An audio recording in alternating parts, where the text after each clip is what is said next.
চমৎকার। ভাঁজও কিন্তু প্রায় হয়ে গেছে। হ্যাঁ, 2 সপ্তাহ 7 দিনের মধ্যে ভাঁজ কিন্তু হয়ে গেছে এবং পা কিন্তু স্ট্রং। এসএল এত বেশি মজবুত ভাবে ফিক্স হয়ে গেল। এই কি অবস্থা তোমার? কেমন আছো তুমি? কি নাম জানো তোমার? সাজ্জাদ। রাইট, ওকে সাজ্জাদ। কদিন হলো তোমার সার্জারির?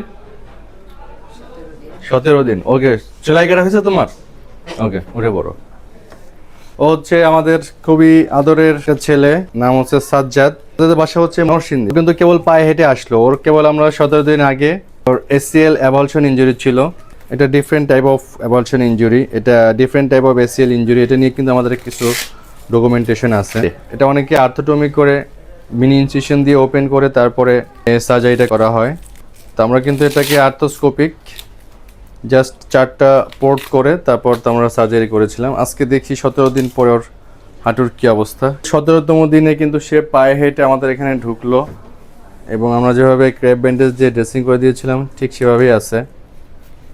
একটু খুলে দেখি কি অবস্থা ভিতরে। এই এই হচ্ছে সাজ্জাদের সার্জারি। দেখা যাচ্ছে শুধুমাত্র 4টা ছিদ্র করে কিন্তু আমরা ওর এসএল সার্জারি করেছিলাম।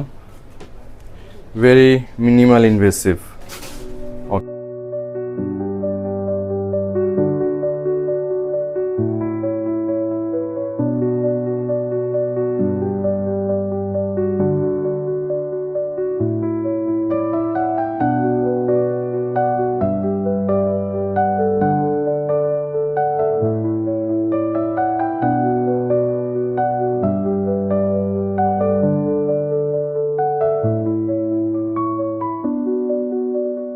ভাঁজ করো, ভাঁজ করো। চমৎকার। ভাঁজও কিন্তু প্রায় হয়ে গেছে। হ্যাঁ, 2 সপ্তাহ 7 দিনের মধ্যে ভাঁজ কিন্তু হয়ে গেছে এবং পা কিন্তু স্ট্রং। পা পা কিন্তু স্ট্রং। হ্যাঁ, মাত্র 3-4 দিন সাপোজ দেওয়া লাগছে, তাই তো?